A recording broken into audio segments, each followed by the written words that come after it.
سيدنا ومولانا محمد وبارك وسلم نحمده ونصلي ونسلم على رسوله النبي الكريم اما بعد فاعوذ بالله من الشيطان الرجيم بسم الله الرحمن الرحيم وامرهم شورى بينهم صدق الله مولانا العظيم وبلغنا رسوله النبي الكريم۔ محترم و مکرم قابل صد احترام سامعین ذی احتشام، اللہ تبارک و تعالیٰ کا بے پناہ فضل و احسان ہے اور اس کے حبیب کریم آقا نامدار علیہ الصلاۃ والسلام کے نالین پاک کی خیرات ہے کہ اللہ تبارک و تعالیٰ نے ماہ محرم الحرام کے اس جمعۃ المبارک کے دن ہم سب کو اپنے در پر حاضر ہو کر اپنے پیارے حبیب کریم علیہ الصلاۃ والسلام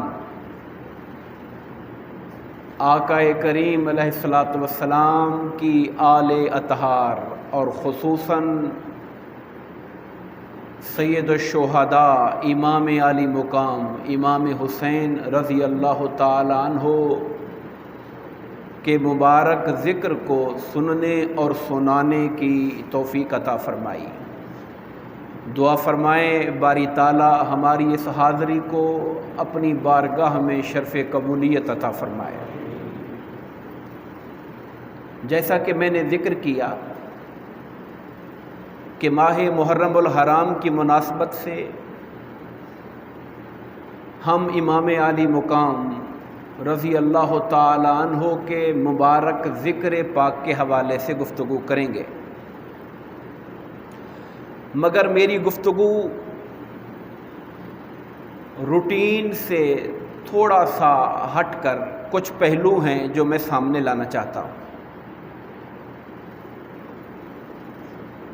یہ بات تو درست بجا حق اور ایمان ہے کہ حضور نبی کریم علیہ الصلاۃ والسلام کی محبت، آقا کے اصحاب، حضور کی اہل بیت اطہار اور پھر اہل بیت اطہار میں 5 تن پاک جو حضرت سیدنا علی مرتضیٰ، سیدہ کائنات فاطمۃ الزہرا اور حسنین کریمین کے بارے میں 5 تن پاک کا لفظ بولا جاتا ہے، یہ ساری محبتیں ہمارے ایمان کا حصہ ہیں۔ اور میں تو یوں سمجھتا ہوں کہ یہ محبتیں الگ الگ محبتیں ہیں ہی نہیں، چونکہ سرکار نے فرمایا من احب حسینا فقد احبنی ومن احبنی فقد احب اللہ ومن احب اللہ ادخلہ الجنہ۔ جس نے حسین سے محبت کی اس نے مجھ مصطفیٰ سے محبت کی، اور جس نے مجھ سے محبت کی اس نے اللہ سے محبت کی، اور جس نے اللہ سے محبت کی اللہ اسے جنت میں داخل فرمائے گا۔ اور اس کے برعکس بھی حضور نے فرمایا، جس کا مفہوم یہ ہے کہ جس نے حسین سے، حسن و حسین سے بغض رکھا، یہ بغض حسنین کا بغض نہیں ہے، یہ مصطفیٰ کا بغض ہے۔ اور جس نے مصطفیٰ سے بغض رکھا اس نے اللہ سے بغض رکھا، اور جو اللہ سے بغض رکھتا ہے اللہ اسے آتش جہنم کا حصہ بنا دے گا۔ یہ بات بالکل درست اور بجا ہے کہ یہ محبت ہمارے ایمان کا حصہ ہے، بلکہ میں تو یوں کہوں گا کہ حضرت علی مرتضیٰ رضی اللہ تعالیٰ عنہ جو حسنین کریمین کے والد محترم اور سیدہ کائنات کے شوہر نامدار ہیں، میرے آقا نے ان کے بارے میں فرمایا کہ علی کی محبت ایمان ہے اور علی سے بغض رکھنا منافقت ہے۔ اور صحابہ کرام کہتے ہیں کننا نعرف المنافقین ببغضہم علیہ، ہم منافقوں کو پہچانتے تھے کیا طریقہ تھا منافقوں کو پہچاننے کا؟ منافق کون ہے؟ جو زبان سے اسلام کا اظہار کرتا ہے، کلمہ اسلام پڑھتا ہے، مسجدوں میں نظر آتا ہے، ٹوپیاں داڑیاں عمامے بھی رکھتا ہے، مگر فرمایا ہم کیسے پہچانتے تھے منافق کو؟ کہتے ہیں ہم علی مرتضیٰ کا ذکر سن کر جس کے چہرے پر بل پڑ جاتے تھے، وٹ آ جاتے تھے، ہم جان جاتے تھے کہ یہ منافق ہے۔ ذکر علی پہچان تھا ایمان و منافقت کے اندر۔ کنا نعرف المنافقین ببغضہم علیہ، ہم منافقوں کو علی مرتضیٰ کے بغض کی وجہ سے جان جایا کرتے تھے۔ اور حسنین کریمین، میرے آقا نے فرمایا الحسن والحسین سیدہ شباب اہل الجنہ، حسن و حسین جنت اور جوانوں کے سردار ہیں، وَأَبُوهُمَا خَيْرُهُمَا، اور ان کا باپ درجے میں ان سے بھی اوپر ہے۔ احادیث صحیحہ اس پر موجود ہیں۔ میں اس ابتدائی تمہید کے بعد جو اصل موضوع کی طرف آپ کو لے جانا چاہتا ہوں، ہمارے ہاں عام طور پر جب محرم آتا ہے ذکر حسین کی مجلسیں برپا ہوتی ہیں، شہادت کی کانفرنسز منعقد ہوتی ہیں، امام حسین رضی اللہ تعالیٰ عنہ کے سفر مدینہ سے مکہ اور مکہ سے کربلا کے سفر کا بیان ہوتا ہے۔ آپ پر جو مصیبتیں آئیں، میدان کربلا میں جس امتحان سے آپ گزرے، اس کا ذکر ہوتا ہے۔ لوگ روتے ہیں، آنسو بہاتے ہیں، آپ کی مظلومیت کے اوپر ان کا دل تڑپتا ہے، اور اس رونے دھونے کو اور ذکر کو سن کر تسلی کر کے محفل سے فارغ ہو کر چلے جاتے ہیں اور سمجھتے ہیں کہ ہم نے ذکر حسین کا حق ادا کر دیا، ہم نے آنسو بہائے، ہم نے روئے۔ ذکر حسین میں رونا، میں آگے چل کے ذکر کروں گا، یہ بذات خود سنت مصطفیٰ ہے، اس میں کوئی حرج نہیں ہے۔ امام حسین کا ذکر کر کے آنکھوں سے آنسو کا بہنا، یہ میرے مصطفیٰ کی سنت ہے۔ بات رونے پر میں معترض نہیں ہوں، اعتراض رونے پہ نہیں کر رہا، اعتراض یہ کر رہا ہوں کہ مصائب کا ذکر سن کر محض رونا اور پھر اس کے بعد سال بھر بھول جانا، سمجھنا کہ ہم نے حسینی بن گئے ہیں اور ہم نے امام حسین کے مشن کو سمجھ لیا اور امام حسین کی قربانی کو سمجھ لیا۔ امام حسین نے کیوں اپنے خاندان کو، اپنے ساتھیوں کو، 72 تنوں کو میدان کربلا میں شہید کروا دیا؟ مقصد اور مدعا کیا تھا؟ ہم نے کبھی اس پہ غور کرنے کی زحمت نہیں کی۔ دوستان گرامی قدر، میں چاہوں گا کہ چونکہ یہ روٹین کا موضوع تو نہیں ہے، مگر چونکہ یہ موقع ہے تو جو حقائق ہیں قرآن و سنت اور تاریخ اسلام کی روشنی میں وہ آپ کے سامنے رکھوں۔ واقعہ کربلا کا پس منظر کیا ہے؟ کیوں واقعہ کربلا ہوا؟ امام حسین جو مدینہ میں رہتے تھے، مدینہ میں رہنا کوئی کم اعزاز ہے؟ مدینے میں رہنا کوئی کم عزت ہے؟ میرے آقا کے گنبد خضرا کے سائے میں رہنا کوئی کم عزت ہے؟ اور امام حسین جو نواسہ مصطفیٰ ہے، جو مدینہ میں رہتا ہوگا، دنیا بھر سے عاشق آتے ہوں گے تو امام حسین کے ہاتھ پاؤں چومتے ہوں گے کہ نہیں چومتے ہوں گے؟ حسین نے پھر بھی مدینہ کیوں چھوڑ دیا؟ امام حسین نے گنبد خضرا کی سنگت اور سایہ کیوں چھوڑ دیا؟ ظاہر ہے میرے آقا کی سنگت میں رہنے اور مدینہ میں رہنے سے بڑھ کر کوئی بڑا مقصد تھا تو حسین نے مدینہ چھوڑا، ورنہ حسین مدینہ کیوں چھوڑتے؟ دوستان گرامی قدر، اس لیے ضرورت ہے کہ واقعہ کرب و بلا کے پس منظر کو سمجھا جائے۔ امام حسین کیوں کھڑے ہوئے؟ امام حسین کیوں اپنے خاندان کو لے کر نکلے؟ امام حسین نے مدینہ کے اندر وہ جو لوگوں کی محبتیں تھیں، عقیدتیں تھیں، ان عقیدتوں کو کیوں چھوڑ دیا؟ پہلے مکہ گئے، 4 ماہ مکہ گزار کے پھر سرزمین کوفہ کربلا کی طرف نکل پڑے۔ پیچھے امام کے قیام کا معنی ہوتا ہے سٹینڈ لینا۔ امام نے سٹینڈ کیوں لیا؟ امام کھڑے کیوں ہوئے؟ یہ سمجھنے کی ضرورت ہے۔ میں چونکہ یہ بہت ایک اعتبار سے نازک موضوع ہے، اس پر اختلافات بہت زیادہ ہیں، آپ کو بہت سے لوگ ملیں گے، میں دکھ اور درد اور الم سے بات کرنا چاہتا ہوں، جو یزید کا دفاع کر رہے ہوں گے، یار یزید کو برا بھلا نہ کہو، اس بیچارے کا کیا قصور ہے، یزید فلاں تھا، یزید فلاں تھا، وہ الگ باتیں ہیں، مگر یہ ساری باتیں الگ ہیں۔ ہمیں بحیثیت مسلمان، بحیثیت میرے آقا نامدار کے غلام، بحیثیت پنج تن پاک کے محب ہونے کے ناطے ضرورت ہے کہ ہم سمجھیں امام حسین کیوں کھڑے ہوئے، اور میں یہ کہتا ہوں حسینی ہونے کا دعویٰ کرنے کا حق وہی رکھتا ہے جو امام حسین کے مشن کا جھنڈا لے کر کھڑا ہو سکتا ہے، وگرنہ چپ کر کے رہیں، حسینی ہونے کے دعوے دار نہ بنیں۔ امام حسین کس لیے نکلے تھے؟ سب سے پہلی بات جو پوری ہسٹری اور تاریخ کو دیکھ کر، اہل علم کی باتوں کو سن کر میں نے نتیجہ اخذ کیا ہے، وہ یہ ہے کہ اسلام کی جو خلافت راشدہ تھی، اسلام کا جو نظام شورائیت تھا، اس کو تبدیل کر دیا گیا تھا۔ امام کھڑے اس لیے ہوئے۔ بعض لوگ یہاں سے شروع کرتے ہیں کہ جی یزید حکمران بن گیا تھا، شرابی تھا، زانی تھا، اور یزید جو ہے اس کا یہ والا ظلم تھا۔ بے شک یزید ظالم تھا، یزید کے بے شرم و بے حیا ہونے میں، یزید کے شرابی و کبابی ہونے میں کوئی شک نہیں ہے، مگر امام حسین صرف اس شراب پینے کی وجہ سے کھڑے نہیں ہوئے۔ ہمارے معاشرے میں آج کئی لوگ شرابیں پیتے ہیں، کہ ہم اس کے خلاف کھڑے ہو کے جہاد کرتے، ہم اسے گناہگار سمجھتے ہیں، ہم کہتے ہیں یار یہ خطا کار ہے، یہ شخص غلط ہے۔ محض یزید کا شرابی ہونا وجہ نہیں تھی، محض یزید کا بد کردار ہونا وجہ نہیں تھی، وجہ اس سے پہلے شروع ہو چکی تھی، اور وہ کیا تھی؟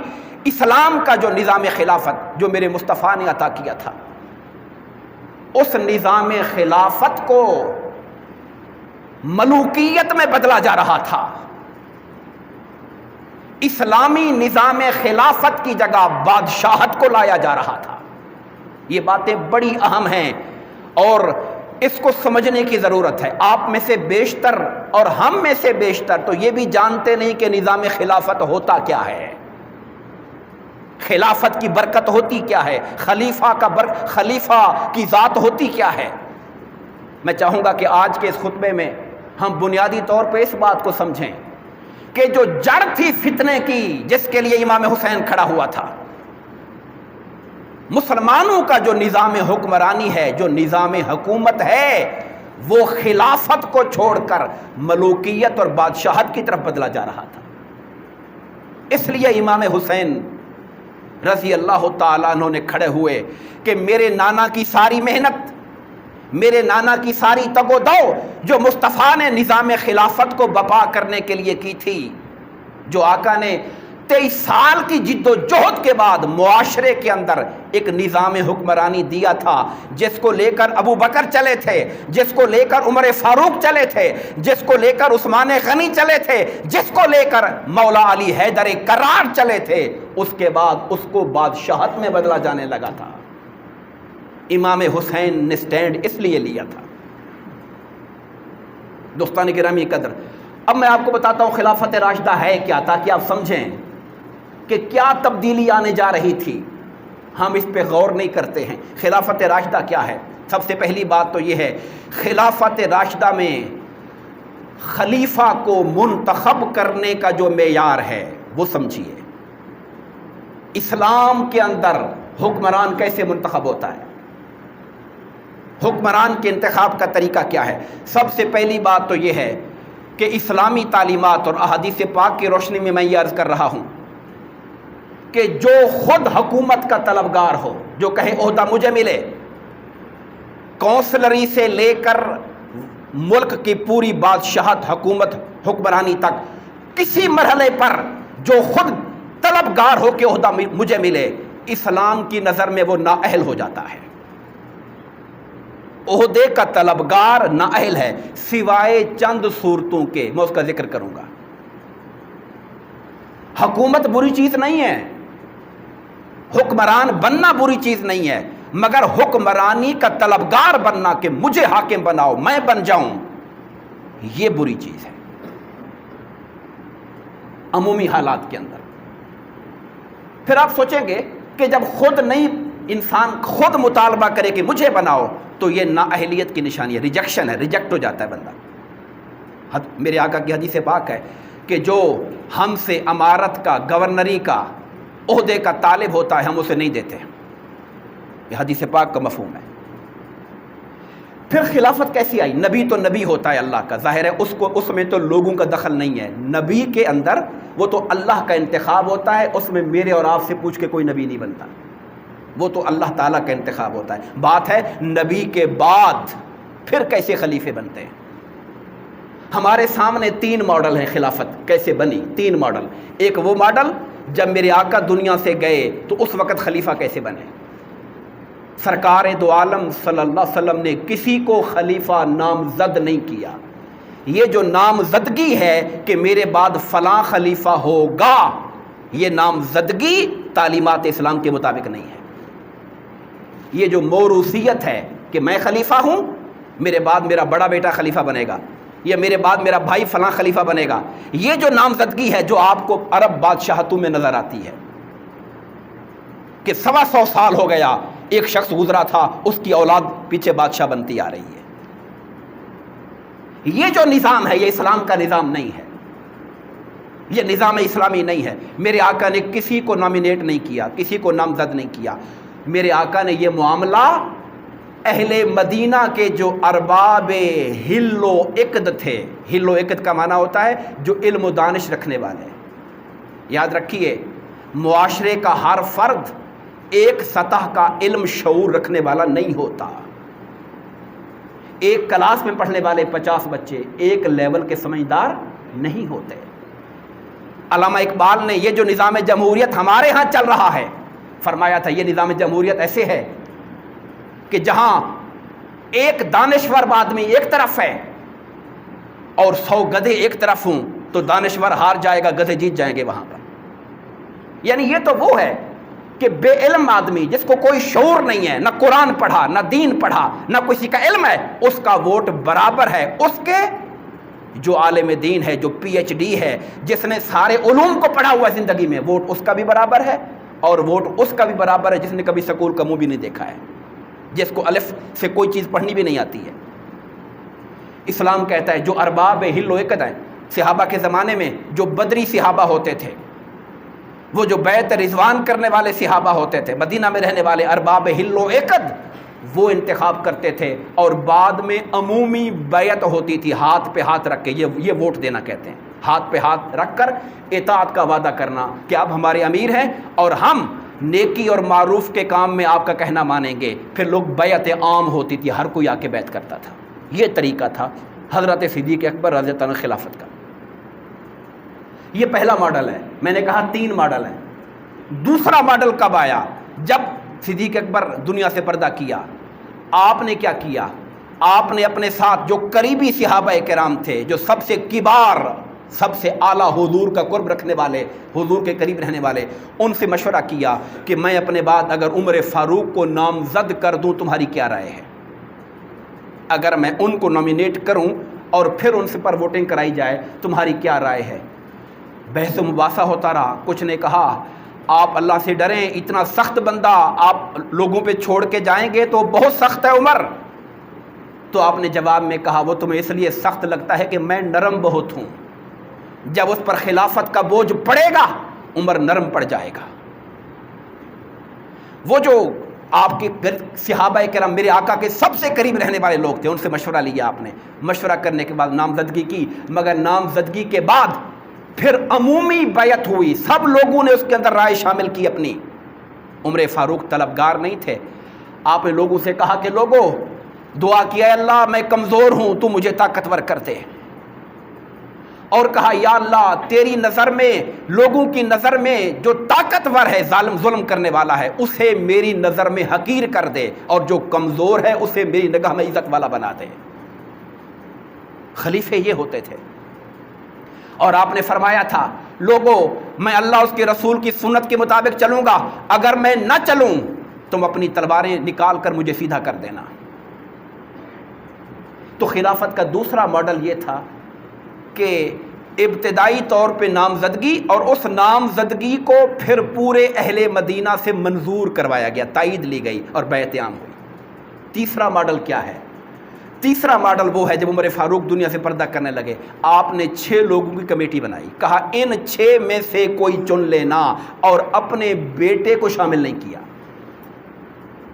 اپنے بیٹے کو شامل نہیں کیا۔ عبداللہ بن عمر موجود تھے، ان کے بیٹے تھے،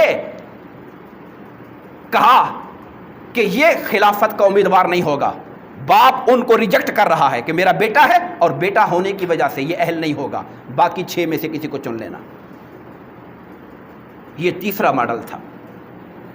دوستان گرامی قدر، یہ جو باتیں میں نے آپ کے سامنے رکھی ہیں، یہ ہمیں آقا کی سنت مطہرہ اور خلفائے راشدین کی سنت مطہرہ سے معلوم ہوتا ہے کہ اسلامی نظام حکومت کے اندر انتخابات، خلیفہ، حکمران منتخب کرنے کے یہ طریقے، ان میں سے کوئی طریقہ ہو سکتا ہے۔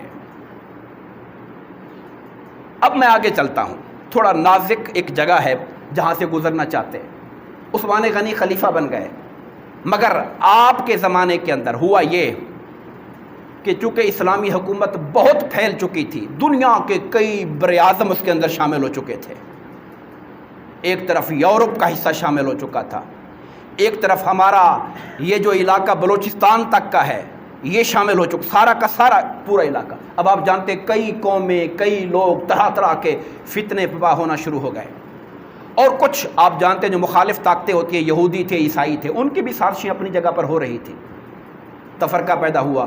عثمان غنی رضی اللہ تعالیٰ کے خلاف مصر سے، بصرہ سے کچھ لوگ باغی بن کے نکلے اور مدینہ منورہ آ کر گھیرا کر لیا عثمان غنی رضی اللہ عنہ کے محل کا، ان کا جو گھر تھا اس کا، اور ان سے اپنے ناجائز مطالبات شروع کر دیے، اور ان سے کہا کہ آپ حکومت چھوڑ دیں۔ ہم اس پر بات کر چکے ہیں پیچھے عثمان غنی رضی اللہ تعالیٰ عنہ کے ذکر کے اندر۔ خیر، عثمان غنی شہید کر دیے گئے۔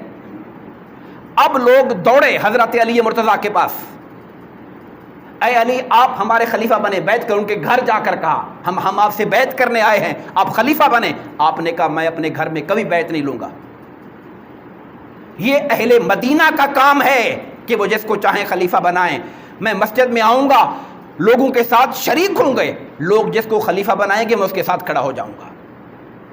آپ کو جب لوگ کہنے آئے تو آپ نے خلیفہ بننے کی حامی نہیں بھری، کہا یہ مجمع عام کا کام ہے، یہ گھر بیٹھ کر فیصلے کرنے والی باتیں نہیں ہے، کچن کیبنٹ نہیں ہے، یہ گھر بیٹھ کے بات نہیں ہوگی، وہاں جائیں گے، وہاں جا کے مسجد کے اندر بات ہوگی، سارے لوگ بیٹھے ہوں گے۔ لوگوں نے آپ کو کہا کہ آپ ہمارے خلیفہ بنیں گے، لوگوں کے اصرار پر اور خواہش پر آپ نے اس منصب کو قبول کیا۔ دوستان گرامی قدر، پھر اس کے بعد حضرت علی مرتضیٰ رضی اللہ تعالیٰ عنہ کی خلافت، یہ خلافت برحق تھی جسے ارباب حل و عقد نے آپ کو منتخب کیا، آپ کو کھڑا کیا، لوگوں نے آپ کی بیعت کی، آپ کی تائید کی، خلیفہ برحق تھے آپ۔ اب جن کا میں آگے ذکر کرنے لگا ہوں وہ ہمارے لیے بڑی ایک احترام ادب کی جگہ بھی ہے، مگر حق گوئی کا تقاضا یہ ہے کہ بات کو بیان کیا جائے۔ حضرت امیر معاویہ رضی اللہ تعالیٰ عنہ آقا کریم علیہ الصلوۃ والسلام کے اصحاب میں سے، فتح مکہ کے موقع پر مسلمان ہوئے تھے، فتح مکہ کے موقع پر، یعنی آخری جو لوگ مکہ پر مسلمان ہوئے اس موقع پر ان کے والد حضرت ابو سفیان اور یہ مسلمان ہوئے تھے۔ حضرت عثمان کے رشتہ دار لگتے تھے، یہ عثمان غنی کے رشتہ دار تھے، اور حضرت عمر فاروق کے زمانے سے شام کے گورنر آ رہے تھے، شام کے علاقے کے گورنر بنے ہوئے تھے، حضرت عمر فاروق نے بنایا تھا، عثمان غنی نے ان کو رکھا، علاقہ اور ان کو دیا۔ حضرت علی جب خلافت جب ہو گئی منعقد اور آپ خلیفہ بن گئے، حضرت امیر معاویہ رضی اللہ تعالیٰ عنہ نے حضرت عثمان غنی کے قتل، خون کا بدلہ لینے کی تحریک شروع کر دی کہ عثمان مظلوم قتل ہوئے ہیں اور میں ان کا وارث ہوں اور ہم ان کے قتل کا بدلہ لیں گے، اور علی مرتضیٰ رضی اللہ تعالیٰ عنہ کی خلافت کو قبول کرنے سے انکار کر دیا۔ حضرت علی مرتضیٰ کی خلافت کو قبول کرنے سے انہوں نے انکار کر دیا۔ یہ پہلے فرد تھے جنہوں نے خلیفہ حق کے خلاف، لفظ جو آپ سمجھ رہے ہیں کیا استعمال میں کرنا چاہ رہا ہوں، آواز بلند کی، خلیفہ حق کے خلاف کھڑے ہوئے، اور پھر کیا کیا واقعات پیش آئے آپ جانتے ہیں۔ حضرت علی نے بہت سمجھایا، دلائل دیے کہ آپ میری خلافت کو پہلے تسلیم کریں، خلیفہ حق مانیں، پھر میری عدالت کے اندر کیس پیش کریں۔ جب خلیفہ نہیں مانیں گے تو پھر کیس میرے پاس لانے کا مطلب کیا ہے؟ پہلے خلیفہ مانیں گے، میری حکومت مستحکم ہوگی، میں عدل کا نظام قائم کروں گا، قاتل میرے سامنے آئے گے فیصلہ دوں گا، مگر وہ قاتلوں کے معاملے پر اڑے رہے اور خلافت کو تسلیم نہیں کیا۔ آخر کار جنگ صفین ہوئی، یہ مسلمانوں کے درمیان دکھ اور درد کا باب ہے۔ جنگ جمل ہوئی، مسلمانوں کے درمیان ہزاروں مسلمان شہید ہو گئے۔ جنگ صفین ہوئی، مسلمانوں کے درمیان ہزاروں مسلمان شہید ہو گئے۔ حضرت امیر معاویہ کا لشکر ہارنے کے قریب پہنچ گیا، قریب تھا کہ وہ ہار جاتا، علی مرتضیٰ کا لشکر ان پہ قابو پا لیتا، کہ انہوں نے ایک چال چلی اور لوگوں سے کہا قرآن کھڑے کریں، قرآن اوپر کریں، ہاتھوں سے اٹھائیں اور کہیں ہم قرآن پہ فیصلہ کرتے ہیں، قرآن پہ فیصلہ کرتے ہیں۔ پہلے جنگ لڑی جاتی رہی، جب ہار نظر آئی تو قرآن اٹھا دیے۔ حضرت علی مرتضیٰ سمجھاتے رہ گئے، یہ چال ہے، قابو کر لو، کوشش کرو کہ فتح یاب ہو جاؤ، مگر لوگ جو عقیدت مند ہوتے ہیں اور سادے مسلمان نہیں، جنہیں قرآن سامنے آ گیا ہے، اب ہم کیسے لڑ سکتے ہیں ان کے ساتھ، تلواریں کیسے ماریں ان پر جو قرآن اٹھا کے کھڑے ہوئے ہیں۔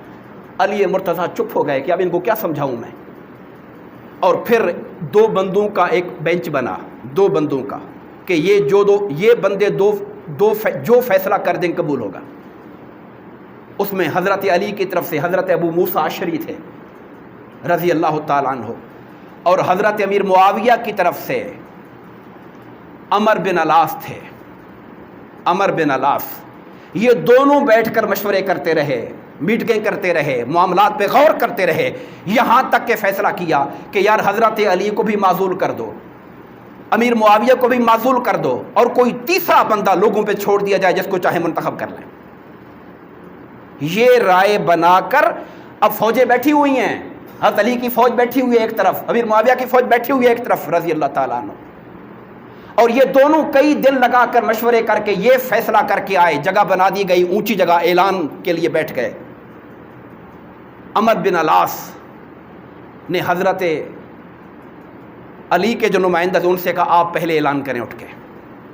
انہوں نے یہ اعلان کیا، اٹھ کر کھڑے ہو کر اعلان کیا کہ ہم دونوں نے یہ فیصلہ کیا ہے کہ حضرت علی کو بھی معزول کر دیا جائے اور حضرت امیر معاویہ کو بھی معزول کر دیا جائے، تو میں حضرت علی کو معزول کرنے کا اعلان کرتا ہوں۔ یہ اعلان حضرت علی کے اپنے نمائندے نے کر دیا۔ اب عمر بن عاص کھڑے ہوئے جو نمائندے تھے حضرت امیر معاویہ کے، اس نے کہا ہاں حضرت علی کو معزول کرنے کا اعلان تم نے سن لیا، میں نے بھی معزول کیا، مگر حضرت امیر معاویہ کو میں امیر بنانے کا اعلان کرتا ہوں اور ان کو معزول نہیں کرتا ہوں میں۔ اس پر آپ نے دیکھا، آپ سوچے کتنا تماشا کھڑا ہو گیا ہوگا وہاں پر۔